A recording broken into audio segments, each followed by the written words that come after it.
Welcome to the Principles of Performance podcast, where we discuss how to optimize your health, fitness, and performance. Drawing on decades of experience of working as coaches, consultants, and trainers to top performers, athletes, and teens from professional sports to top universities to the U.S. military, Eric DeGatti and Mike Perry discuss topics and strategies of how to perform at your highest level and be your very best. Join us and our friends and colleagues who are leaders in the fitness and performance industry as we investigate and challenge the most popular training, nutrition, lifestyle, and recovery protocols.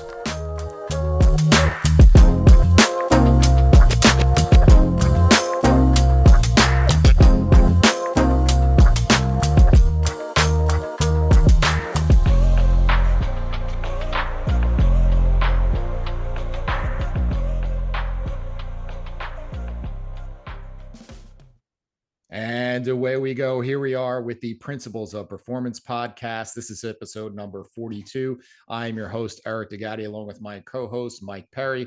Mike, welcome this morning.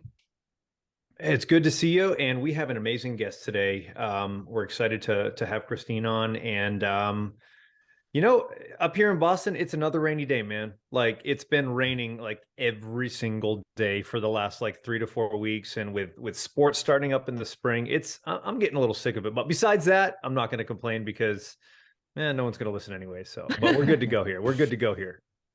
All right, so let's get rolling. Let's tell you a little bit about Christine. She's an award-winning journalist that writes about sports, science, health, and specifically the intersection of sports science and women athletes. And she's got a new book that I've been reading and really enjoying. It's called Up to Speed, and it's the groundbreaking science of women athletes. And so she's done feature reporting and profiles and essays in the Washington Post, Outside Magazine, Runner's World, Family Circle, Self, Eating Well, Vice, espnW, among others. She's got her bachelor's from Columbia and her master's from Harvard. Both of those schools really wanted me, Mike, and I had all the intangibles. It was my grades that kept me out. Same story over here, just different school, man. But she's coming to us from Brooklyn, New York, or as my relatives used to say, Brooklyn, as they she lives there with her husband and her two sons, and she's a lifelong athlete herself. I know she's had some injuries along the way, unfortunately, that I had to read about, but she still likes to run, do yoga, hike, swim, surf, very active person. But I'm really looking forward to diving into the science of women athletes and some really fascinating stuff I learned from the book. So welcome, Christine. Yeah, thank you so much for having me. I'm excited to be here. Cool. So after I dove into the book a little bit, you don't get far in before you quickly realize how misrepresented and underrepresented women are in sports science, and especially specifically in the research. And you cite a lot of reasons for this, and not necessarily all of them come off as being done with malintent, just sometimes even out of convenience. But can you kind of go through some of the reasons for the oversight? Sure. Yeah. So, I mean, the latest statistics are, in sports science studies between 2014 and 2020, only 6% of those studies focused on women exclusively. So, I mean, that's not too long ago, right? It's only a couple of years back. And that to me was just a shocking number. I was like, as a journalist, I come across these studies all the time. And I will admit, I kind of look at the methodology, kind of looked at the population, but I didn't really think about it so much. But as I started reporting more and talking to more athletes and talking to more experts in the field, really realizing how little we do know about female physiology. And so I'd ask them, right? Like I was like, why is this? What's going on? And for the most part, pretty much 100% everyone would answer that, well, women are complicated to study, and largely because of our menstrual cycles and our hormones. Because in women or in female bodies, the hormones fluctuate up and down, and kind of all around, right, throughout the course of the month. And when you are doing something like research on, and you want to find out the impact of a specific intervention, or you want to understand how a certain molecule works, or a certain molecular mechanism, you want to try to eliminate as much noise from that experiment as possible, so you can isolate what really matters, right? So it makes sense that when scientists are studying, they want to eliminate as many confounding variables as possible. And so this constantly fluctuating hormonal background is, they considered it a confounding variable, something that added a lot of noise in the data that made it then hard for them to figure out what was going on. So, I mean, to your point, right? Like, I don't think that there was any malintent. I don't think any one scientist is being like, ha ha ha, we're not going to study women because I don't want to study women. But I think it's because this is how the methodology developed when the field of sports science first developed, because, the field really came up back in the early 1900s, 1920s and stuff.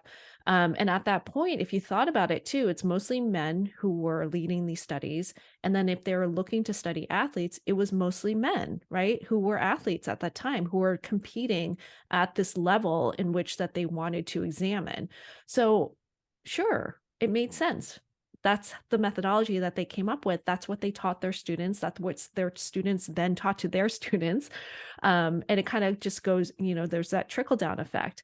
Some of the other factors that people mentioned, and it's tied to this, right, is really the issue around funding too. So who's paying for this?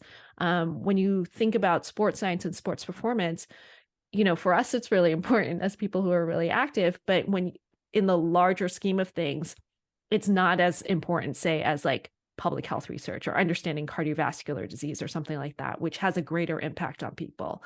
So the funders who are putting money into this tend to be, institutions like NCAA or, NFL, or, you have brands like Gatorade and stuff like that. And if you think about it, right, NCAA, their big sports are football, men's basketball. That's what they want to invest in because that's the population of athletes that they care about. And similarly, obviously with NFL, it's a men's sport. So again, you start to see where that money starts to trickle down and where that priority is placed.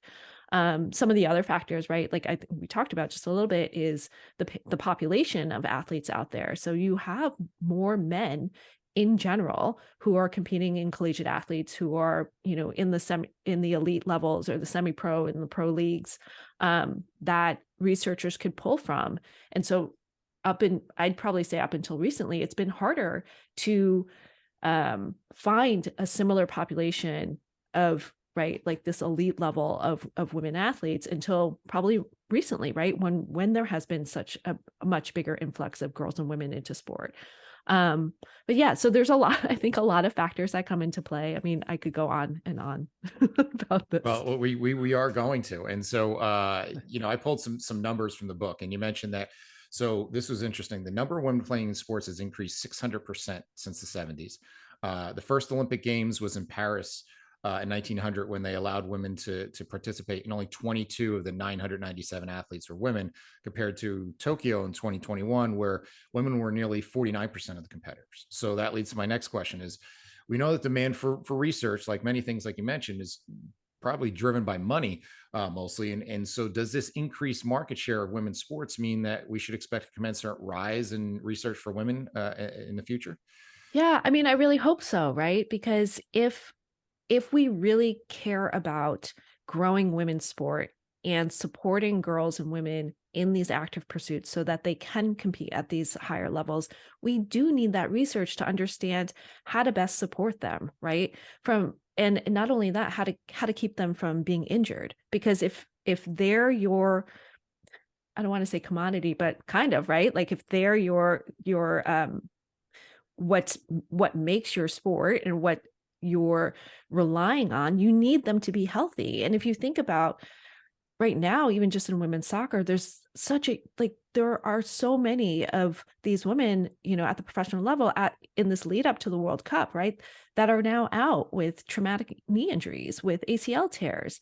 So if we want to keep helping women excel at this level, if we want to, yes, build up the sport, build up the base, make it something that's viable, you got to invest on the research end of things. And I think that that's something that is kind of overlooked, right? We talk a lot about like market share and media and all of that, which 100% is so important, right? In terms of getting more exposure, getting, people to view it and support it.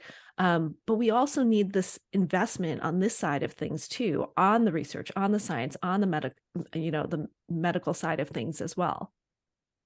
So before you jump in, Mike, something that hit me as I was kind of reading and doing the research for this was talking about, as you said, the preparation of athletes. And I know statistics show, like with ACL injuries, I think it's 1 in 4 elite female athletes should have a chance of having a major knee surgery. And I saw it. I was the strength and conditioning coordinator for a women's professional softball team. You mentioned the MPF in the book. I was for the New York team. I was their strength coach for 1 year, and the numbers showed we had 4 out of the 16 girls on the roster had had at least one major knee surgery. Now, when you talk about ACLs in our field, what Mike and I do is strength and conditioning coaches. There's a lot of things that they blame for that, whether it's hormonal stuff, whether it's the Q angle of the hips and wider hips to the knees and so forth. But sometimes I think it's just, unfortunately, neglect in terms of the preparation.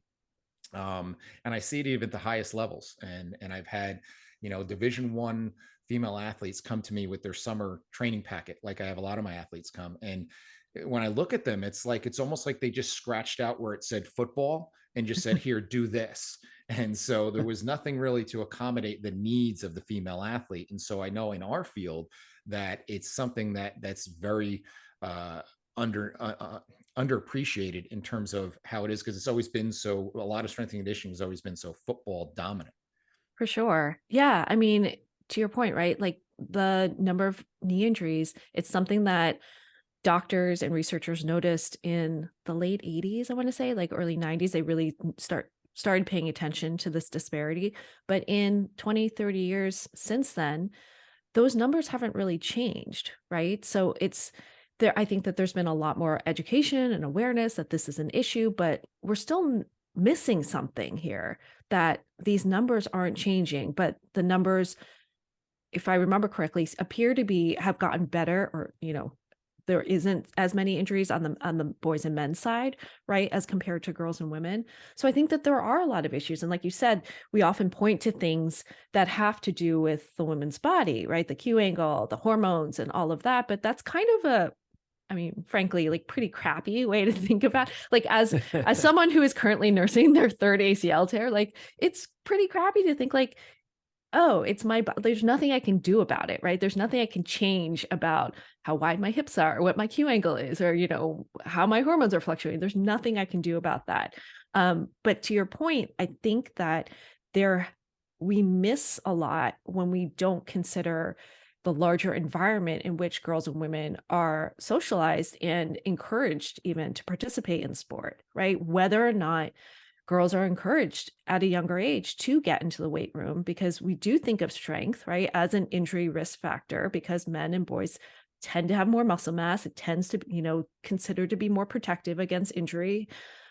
But are girls and women encouraged to go into the gym and lift, and starting at a younger age, like at the high school level, when they are going through this tremendous change and their bodies are changing and they're trying to like figure out what the heck is going on, how to control their new bodies. And that's when we do see that spike in ACL tears. So how can we help girls to learn how to make their bodies more resilient? And 100%, right? Strength training is a big part of that, and teaching them how to move their bodies, how to be more aware of their movements, how to build that muscle to support them through that is a big part of it. Absolutely. It's interesting that you were talking about, with female athletes in general. And I love the fact that you were basically like, hey, look, we've got the Q angle of the hip and there's the hormones and like those really can't be controlled, especially with the hip. Obviously hormones are, a little whole different conversation, but it's kind of a cop out. Like you said, it's like, well, so you're basically telling me this is what I'm dealt with and I have to deal with it. Like, that's kind of like BS. Right. And I love the fact that, I think it's just lack of exposure for a lot of these younger athletes. And one of the things that I've seen, especially in the soccer world, is it's still very, very reactive when it comes to ACLs and knee injuries. Right. I mean, I can't tell you how many young athletes that I've trained and they're doing well. And of course, one girl on the team or two girls on the team do their ACL, and then they're like, we should really start lifting weights. And I'm like, well, yeah, I was telling you that, 2-3 years ago, and I told you that was going to be the better option and the better route, as opposed to just playing soccer 12 months out of the year. But now you're listening to me because you missed a year because, you know, you blew your ACL. And I'm not saying that just lifting weights is going to automatically fix that issue, but look, at the end of the day, stronger athletes tend to be a little bit more resilient and a little bit more durable. And from what I've seen and doing this for 20 years, the athletes that are proactive, and men and women, do a little bit better because they're just more durable and they've trained their body to withstand the wear and tear. So I love the fact that, you know, you've brought that up, because it was something, to be honest, I didn't even think about. And thank you for bringing that up. But, you know, one of the things that you've already sort of touched on this a little bit, but obviously people are taking like the information they get from men and just saying, "Well, just apply it to females." And we know that that's absolutely not the case. But are there any sort of significant things that you have seen in the data when it comes to men and women? So this is something I've been thinking a lot about, because I think when I first started working on this book or thinking about this book, I thought that, somewhat naively, right, that it's, if we've been studying men all this time and we haven't been studying women, well, then everything we need to do or how we approach working with women needs to be completely different, right? Like our needs aren't met. Like it needs to be like these two separate buckets. But I think the thing that I've come to realize through research and reporting this book is that there actually is a lot more overlap than, you know, we might assume or really realize. And again, that's not to say there 100% are sex-based differences, obviously, but those differences also exist on a spectrum, right? In terms of how much they may affect anyone or one person versus another. So I think, you know, for example, I would say we know a lot and have done a lot of research around something like periodization of training. And I think, you know, most people can confidently say, you know, that principle, that idea is going to apply pretty similarly between men and women, right? That's how our bodies kind of adapt to training. But I think that there are other areas where there might be more subtle nuances that are different between men and women. And I think, I'm trying to think of a good example. I mean, I think the injury piece is one of it, because of just the anatomical and potentially biomechanical differences, right? Because of the way that our skeletons are structured, might mean, yeah, you do different kinds of prehab and, you know, kind of exercises to really help make those bodies a little bit more resilient. There might be, you know, some movement patterns that are, you know, quote unquote, a little bit, could potentially be more problematic, right? In when you see it in women versus men. But I think that on the whole, so much of this is individual too, in that we all have our own genetics and injury history and, you know, risk profile and all of that. And I think that what it means is that we take these general principles, and obviously, you know, things need to be tailored to the individual, to what circumstances they're coming into this with. And I think for women, a big piece of that is understanding that a woman's physiology, so things like her menstrual cycle and her hormones, things like, you know, her potential, you know, she might be at more risk for bone stress injuries or something like that, that those factors are accounted for when you are looking at any one individual athlete. That we're not, because for so long we've just been bucketing it, right? Like breasts and ovaries and uterus and like hormones, those have to do with like reproduction. We don't need to think about that. So we put them off to the side. But I think what I hope people start to think about is like, no, they're equally as important part of our bodies and how we function and perform as something like muscle mass, as something as like when you think about nutrition, as you think about, you know, training and all of that, that it is a key part of that equation. Well, one that stood out to me was you talk about just even supplementation. You mentioned beetroot juice, and you say, well, look, women's biochemistry is different than men's, and how they process nitric oxide and derive the benefits from something like that may be completely different than what a man would experience, right?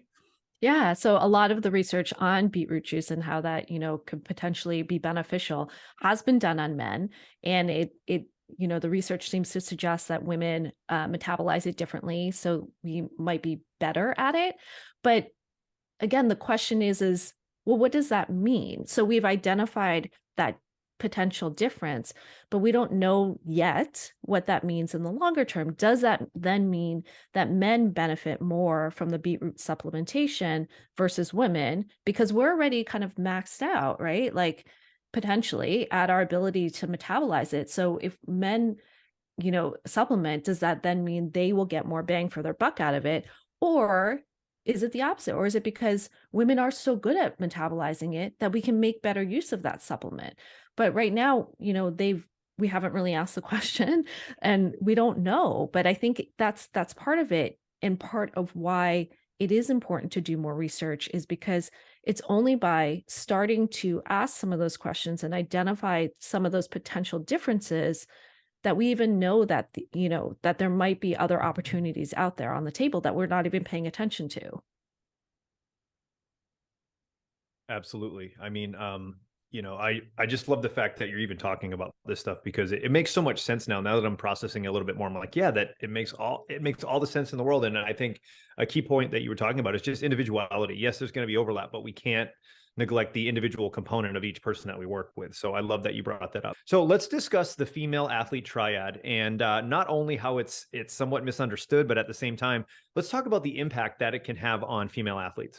Sure. So the female athlete triad is a condition that was, really came to light in, again, the 80s and 90s when doctors and researchers started to notice that for some girls and women who appeared to exercise a lot, there seemed to be this connection between um, eating disorders or disordered eating, or at that time it was, strict eating disorders, menstrual cycle dysfunction. So they would either not have a period or their period would be, abnormal, and bone health. And so they would notice that, the bone mass of these girls and women would be pretty low, like kind of bordering on osteoporosis, right? And that's kind of concerning for kids who are, for teenagers and for young women.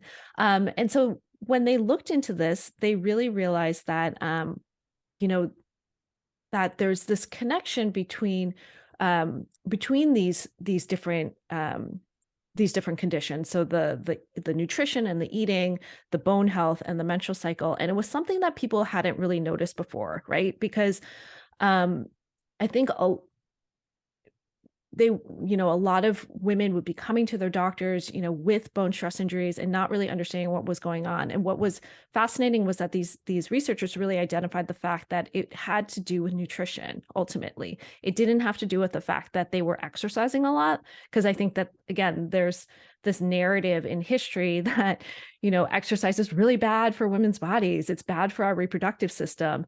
So I think there was a tendency to say that, oh, they're exercising too much, that's why they're not getting their periods. But what the researchers identified was that it really comes down to nutrition and the amount of energy your body has to actually do the things that it needs to do. So if it's not getting enough energy, it's going to start shutting down non-essential systems, and the reproductive system is one of those. So it would start to shut that down and you'd start to see these hormonal deficiencies.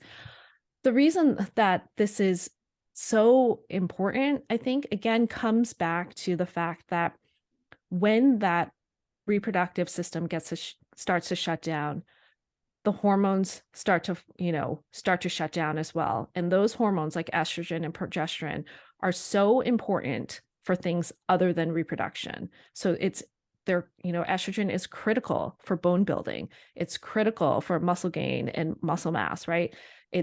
There are estrogen receptors throughout our bodies. And so when that starts to happen, it's not just that, oh, you don't get your period. It's the fact that there are all these downstream consequences that affect your bone health. And like I said, it could lead to, a greater risk for bone stress injuries. I think it's something like you're 4.5, 5 times more likely to have a bone stress injury. It leads to things like early onset osteoporosis, which again is very troubling because especially in these teenage adolescent years or young adult years, that's when you're building all of your bone mass. And if you don't reach your full potential there, you can't gain it, right? Like you have what you have and you just have to try to maintain it. You can't put on more bone mass. So, and, there are also cardiovascular issues in terms of like, some of these women had profiles that looked like they were, at risk for heart disease, and frankly were at risk for heart disease. So it became really troubling. And I think also one other thing on top of that too is like when you are mixing this also with like an eating disorder or disordered eating, like eating disorders are a mental health condition that has the highest mortality rate, right?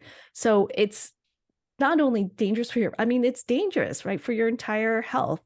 So the researchers kind of identified this, and there's been more research in recent years that's kind of expanded this definition of female athlete triad to something that's called relative energy deficiency in sport. And they've identified that it's not just, the bone health and the menstrual health that's affected, but you're talking about gut health, you're talking about mental health, you're talking about cardiovascular health, all this whole constellation of things that can be impacted simply because you're not getting enough energy in your body. And obviously all of those things have really real effects on your performance and training too. You're not going to perform as well. You're not going to train as well. You're not going to adapt to your training. You're not going to recover. So it's been, at least in, so I tend to cover more of like the endurance sports. So at least in that community, I know that there's been a much more concerted effort to get information out there to people about this importance of just fueling your body well and consistently, so that you can prevent some of these detriments. I think this is also a really interesting case in which, the research really did start looking at women and this condition that appeared to be very prevalent in girls, and young women. And they've realized that this is not something that just affects women. This is something that affects men too, in terms of not fueling your body enough, being in this low energy availability state.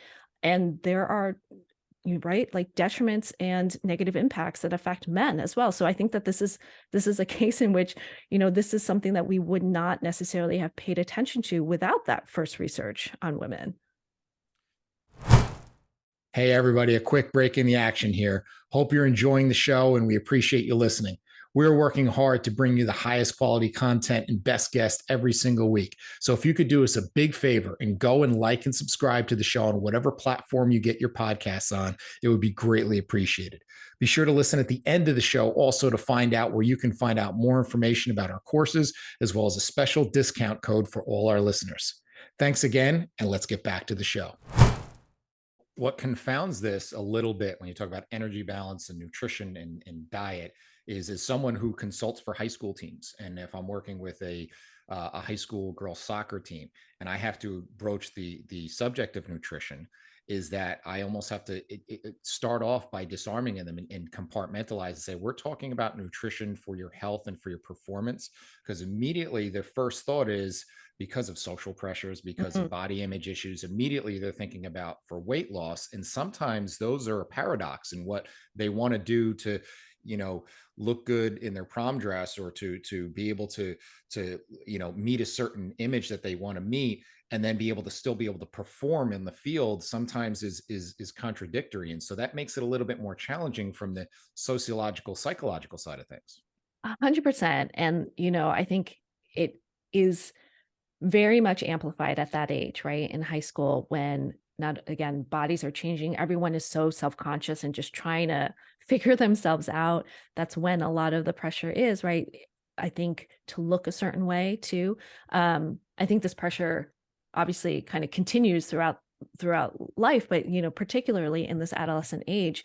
And we're putting girls in this impossible position, right? Because they're fed all this information about how they should look, what an athlete should look like. They're looking at all these photos of professional athletes and, thinking that that's what they need their bodies to look like in order to perform well, when those bodies, those are adult women, right? Who have grown and matured and gone through their whole development cycle. They're not teenage girls or even girls in their early 20s, right? Who are not finished developing yet. So I think it is this disconnect, right, between what we think we need to look like versus, just the basic facts of you need to feed your body. And especially for girls and women, our bodies perform better when we are fed, when we have enough nutrition, because that's when the body feels safe, frankly, and is then able to take care of everything else that's going on. I saw, I'm not on TikTok very much, but I did see this one video posted by Anna Hall, who's a track and field athlete. And I mean, she's a phenomenal athlete, right? It's like she's elite. She performed so well. And she's sitting in her car, basically pleading with people is like, just stop commenting on women's bodies, right? Like, because she had posted a video, I think, of her high jumping. And, all the comments on it were just horrible, saying things like, oh, she's too muscular, she's too this, she's too that. And it's like, I need this body to do the things that I need it to do to perform at the level that I want to perform at. And I, it doesn't need to look a certain way in order to do that. Right. And so there's such dissonance around that. So it's kind of circling back and tying together with the female athlete triad is it goes beyond just, hey, I hurt my knee, or I got a stress fracture, or I get more ankle sprains, that it can kind of matriculate into much bigger and almost near tragic things. Like you talk about the story of Mary Kane, who was a legendary track athlete, and how her life can kind of spiral downwards because she was just kind of trying to be forced as a square peg into a round hole of men's training, right? Yeah, absolutely. I mean, and plus she was at this age, she was 17, I think. I mean, she wasn't out of adolescence yet. Her body was still developing. And, during puberty and during this period of time, I read somewhere it's like your body is growing and developing almost as much as it is right when it's like an infant or a toddler. Like there's Hmm. tremendous change going on at that point of time. But she's 17 years old. She's like just out of high school, and they are training her like she is, you know, a a man in her 20s, in her mid 20s, right? Um, and that's not what her body needed at that point. And there was a lot of comments about weight gain, public weigh-ins and public shaming about her weight that again feeds into this idea that you need to look a certain way, or thinking that if I just lose some weight, that I will perform better. And look, 100% body composition is a factor, right, in some of these sports, but it's not the only factor that matters.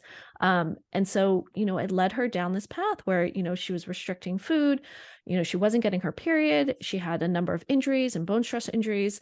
Um, you know, mental health wise, like her mental health deteriorated. She thought about, dying by suicide and all of this stuff that it's crazy, right? Like to think that this is what I know not intentionally put people through, but this is what some of the systems around sport can encourage and lead to. Again, like not on purpose, I hope, I'm sure, but kind of Yeah. inadvertently. Now, you mentioned already there's obvious, biological, anatomical, physiological differences between, men and women athletes, but you also mentioned earlier kind of there is some overlap. You call it the kind of messy middle in that Venn diagram like kind of overlap of where there is some similarity between men and women, but we don't know where those edges are, do we? No, we don't. Like I said, just because this field of research is so young, I mean, we have, I think, a pretty good sense of where those edges might be around the men's circle, right? But what the women's circle looks like, or even if it is a circle, and how much of that overlap is, we don't know yet, because the field is just starting, I think, to gain traction and momentum. And again, this is not to say there's been tremendous scientists and researchers in the past who have been trying to do this work, but I think we're at this tipping point now where people are starting to recognize that this is really important.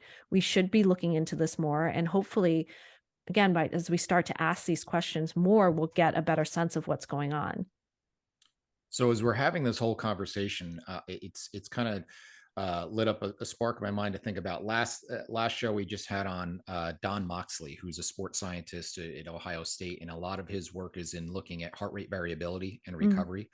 And I'm thinking, okay, well, if we're so dialed in now with the science of looking at stress management and not overtraining and so forth, and looking at the impacts of things like sleep and stress and so forth on our physiological systems and neurological systems, and then when you factor in the fact that you have this roller coaster that your physiology and chemistry goes through as a female, that how much that's going to impact recovery, and how we have to be even that much more sensitive to things like that in terms of being careful of not overtraining, when to know how to push, and when and how much to push. And sometimes it's not always convenient if I'm working with a team that, everybody's on the same schedule, if we have games or matches or meets and so forth. So it's got to get really tricky.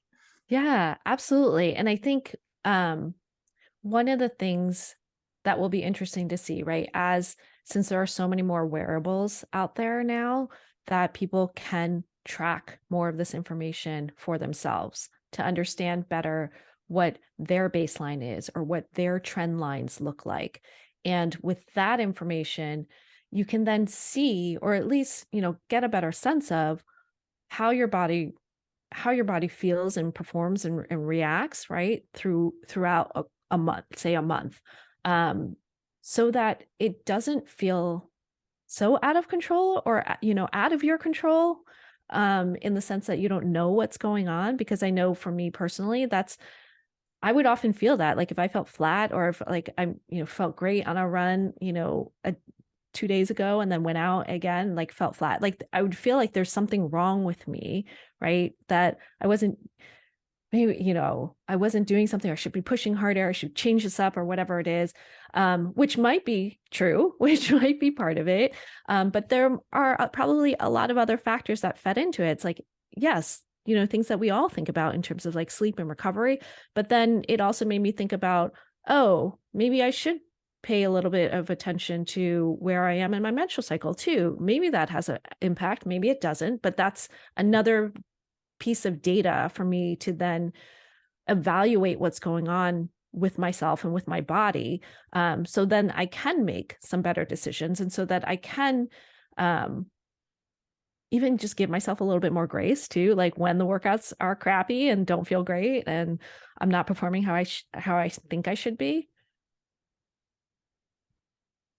So, one of the things that I was sort of thinking about when you were talking about all this is, so I work with a lot of female athletes, and we're talking from the age of 12 or 13 up to professional fighters in mixed martial arts for females. And and being brutally honest, working with high school athletes and training females and talking about all the hormonal and menstrual cycle stuff as a male can be tough.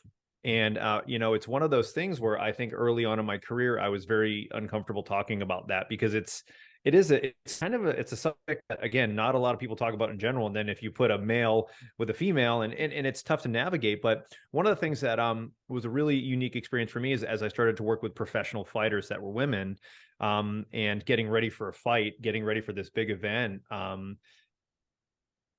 them educating me on kind of how they're feeling throughout their menstrual cycle. And I think it was truly an educational experience, because it was just like, wow, like I knew, but I didn't really know. It was one of those things, right? Because it's like, okay, you're tired. Like, you're going to be tired for a week. And that's kind of, honestly, as a young coach, that's kind of what I thought. Like, you're just a little bit more tired, so just go a little bit lighter. And it's just like, well, that's a part of it, but it's only a piece of the puzzle. And a little off topic, but how would you suggest that younger male coaches become more comfortable and more educated on this information without sounding creepy or unprofessional? Because I think for a lot of male athletes, they don't want to touch that. Oh, 100%, right? And this bears out in the research too. When athletes are asked about this, absolutely, that's one of the barriers to talking about this, is having male coaches and having male staff, because we don't feel comfortable about it. I think that kind of goes back to this idea that we just associate the menstrual cycle with reproduction and sex, right? And that makes it a taboo topic, so we don't want to talk about it. But I think some things that male coaches and younger male coaches could do is, one, just educating yourself as a first step. even just understanding what the cycle is, what some of those hormonal fluctuations might be, and potentially how that might impact someone in terms of how they feel, and what are some of the common symptoms. Just having, I think, that base of knowledge is really helpful, right? So you're not starting from just putting your athlete on the spot, being like, hey, tell me all about it. Tell me all about what's going on. And, Yeah. Hey, by the way, I've noticed this. It's like, yeah, you're not going to approach it yeah. that way. And that it's just the 100% one surefire way to get someone to like clamp their mouth and never talk to you about this again. Right. So I think just educating yourself about it, and why having a regular and consistent cycle, if, assuming that they're not on hormonal birth control, why having this regular cycle is important. And what are some of the red flags that might come up for something like relative energy deficiency in sport and female athlete triad, just so it's on your radar. So it's something that you think about. And then I think in terms of just talking about it, I don't know, like, I don't necessarily think it needs to be like, hey, let's all have a sit down, a formal sit down and Yeah. talk about the menstrual cycle. Like, we can Let's talk make about it even more uncomfortable than it exactly. already is. And it's not talking about the cycle in and of itself. I think that from, at least from what I've heard from other coaches, in terms of what's the way that the message comes across best to their athletes, is couching it in terms of, this is why it's important to your sport and your performance, right? Because if these are athletes, they care about how they perform, they care about their sport, they want to play. And couching it in those terms of, this is how this is going to help, paying attention to this, or at least like keeping an eye towards it, might help you potentially perform better, right? Or at least feel better when you're training sometimes. If you notice what some of those symptoms are, and then we can mitigate those. We can do things to help. If you're feeling more soreness, like we can, then let's pay more attention to recovery. Let's look at some of, potentially some of the nutrition stuff, right? If you are more tired, then maybe we'll back off on the intensity a little bit in this day or two, that we consistently see, or you consistently see that you are feeling fatigued, either before your cycle, before your period, after your period, whatever period of time it is. But you can then anticipate some of those factors. Absolutely. Eric, any other things you want to add in before we keep on going, or? No, you keep rolling. All right, so let's talk about the 3 critical stages across the timeline that females and women face, because I feel like it's something that'll sort of, as we get toward the end of the podcast, sort of wrap us up a little bit. But let's talk a little bit about that, because I feel like it's super important and we really do need to discuss that. Yeah. So, I kind of talk about adolescence, pregnancy, and the postpartum period, and then the menopause transition as these kind of critical times, right, in a woman's life, that we all go through and experience. But those can be critical times in terms of our relationship with physical activity and sport. And we can see that it changes potentially during those periods of time. So, I mean, we've talked a bit about adolescence in terms of bodies changing and just hips widening, growing breasts, there's more hormones fluctuating, and it really changes how a girl relates to her body and can feel in her own body, right? It feels a little out of control, frankly. And so it's no wonder that, they might feel a little clumsy or awkward. I know gymnasts go through this period where they can't, they lose some of the skills that on the apparatus that they've been able to do for like years and years, right? Like their body awareness is just different. And so it makes it harder to do those skills. So I think just knowing that there is this period of adjustment that happens, that you just need to maybe back off a little bit, and give folks the time to adapt to their new body and not feel frustrated. Because again, if you're just doing the same thing over and over and over again, and you're not getting the results, you might be getting injured. You get frustrated because you can't do these stupid skills on the uneven bars. It just breeds frustration. And we see that about, the statistic is something like 51% of girls leave sport by the age of 17, which is like mind-boggling to me, right? So are there things that we can do during that period of time that help smooth that transition for them, right? And in the same way, I think with pregnancy and the postpartum period, our bodies again go through this tremendous change during pregnancy and having a child. Um, but we haven't really studied it. There are really not very good guidelines, evidence-based guidelines right now, for what type of activity to do during pregnancy. I mean, it's pretty general. It's like, it's like, oh, just do this, it's the same general guidelines. What is it? It's like 150 minutes of moderate physical activity. But what if you are at a higher level, or, that's kind of your baseline and you want to do a little bit more? How much vigorous activity can you do? We haven't really looked into that yet in a good way. And similarly with the postpartum period, there's like pretty much no guidelines, frankly, to help women navigate through this period. The only thing that we say is like, you go to your doctor at your 6-week postpartum visit, and your doctor gives you medical clearance, right? And they say, go, you're good. You can go ahead and do, resume whatever you want to do, right? You can start exercising again. But the reality is that 6-week period is really just clearance, like medical clearance. Like that's your tissue healing, like them looking at you to say, there's no major problems here. There's no infection here. It's not to say that your tissue is now ready to withstand that vigor from sport, from things like running, or anything kind of more vigorous, right? Because like I said, your body changes so tremendously during pregnancy.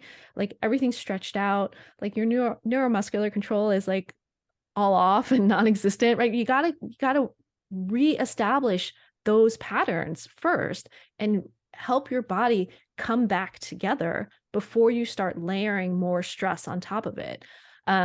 So we see again that this is a period of time where a woman's relationship to sport and physical activity can really change. Either people falling off of, the physical activity wagon. We see it used to be with a lot of professional athletes, that's when their career ended, right? Because we weren't supporting them through this period of time.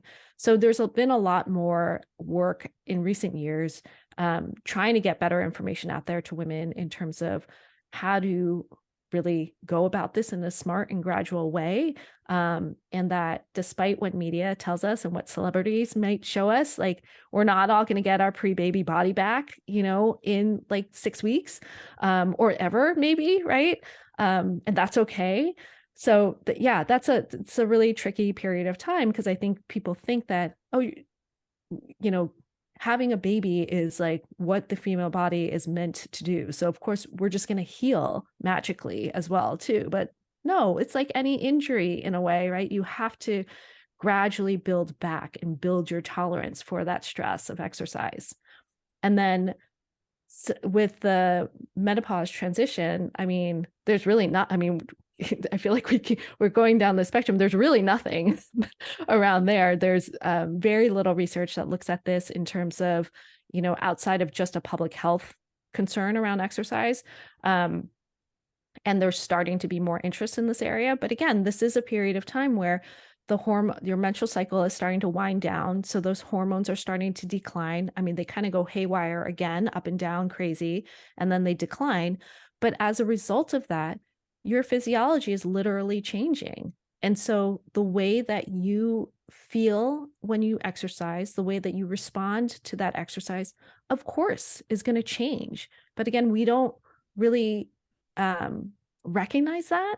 And so again, I can, speak from experience. Like I'm in the midst of this right now. It's like my body is not responding the same way. I feel like my endurance is tanked. It's like I can like see my muscles like atrophying before my eyes, but my inclination is like, I have to work harder, right? Like I have to keep doing the same things that I've been doing and do more. Whereas maybe I need to kind of step back a second, and recognize these changes are happening, and then maybe adjust some of the things that I'm doing. Maybe it is different type of stimulus that I need, that my body needs at this point, in order to make me feel good, right? So yeah, so things like I 100% need to be hitting the gym and lifting heavier weights more often than I have been. I might need some more higher intensity bouts of exercise and workouts, because as much as I love kind of my slow, long runs, like that's probably not doing me a whole ton of good at this point. So it's things like that, but it's recognizing that these life stages are life stages and they're normal, and we go through them and we have to adjust through them. Well, I can tell you that, what you've done through the book and through this conversation is create a lot of awareness of, as Mike kind of said, like, wow, I never really thought of it, but now that I do, it's like, oh my gosh, how did I not think of that? And then and also through the vehicle of sports, it's making me, as I'm sitting here, question not just, the female high school soccer player, but every female that I'm going to come in contact with and give any advice in terms of health, wellness, fitness, nutrition, to say that, I can't just make blanket statements, because what may work for me is there's a very good chance it may not work for you because of those differences. And whether it's nutritional stuff, whether it's training volume, whether it's training modalities, any of those things, we really need to take a closer look and say that we can't assume that everybody's going to respond to this the same. And so, I want to thank you for that, and kind of drawing our attention to that, and almost making us, end of a good conversation. We do this podcast, you get done, and Mike, I know you feel the same. We get there and like, just when I thought I knew stuff. I'm sitting here going, I got to study more because I'm an idiot. No, I mean, it was funny because my husband would read like early drafts of my chapters and stuff, and every time like he'd like come out of his room, he's like, "What is like what is this? Like how I don't, how I didn't know this." I'm like, "Yeah, me neither." Well, the book is great. I highly recommend it. It's called Up to Speed. It's going to be coming out right about the time that this episode is released. So, make sure that you look for that. But tell us, in addition to the book, any other things that's new and exciting that you're working on, Christine? I mean, right now it's mostly book focus stuff. So doing some events in New York and San Francisco and Boston coming up, possibly some other events in the future. But just kind of continuing to write on topics related to women and sports performance and, health in general, because for me, this is the piece. I just love talking about it. I love talking to the researchers and learning a little bit more, and then hopefully trying to translate that information, so it doesn't sound like it comes from a scientific journal, and so that people can kind of understand a little bit better. Well, we appreciate your effort and your work, and it is obviously much, much needed. And we want to thank everyone out there, you, the listener, for tuning in. And this has been the Principles of Performance podcast. Thank you for listening to the Principles of Performance podcast. If you've enjoyed our content, please like and share on your social media outlets, as well as subscribe and give us a review on YouTube, Apple Podcasts, or whatever your preferred platform is to listen to. For more information on the Principles of Program Design courses and workshops, visit us at www.principlesofprogramdesign.com and follow us on all of the social media channels where we post new content every day. To save 10% on any PPD courses, enter the discount code PRINCIPLESPODCAST10 at checkout. If you have any questions we can answer or suggestions for the show, you can email us at info@principlesofprogramdesign.com or message us on social media. Thank you again for your support.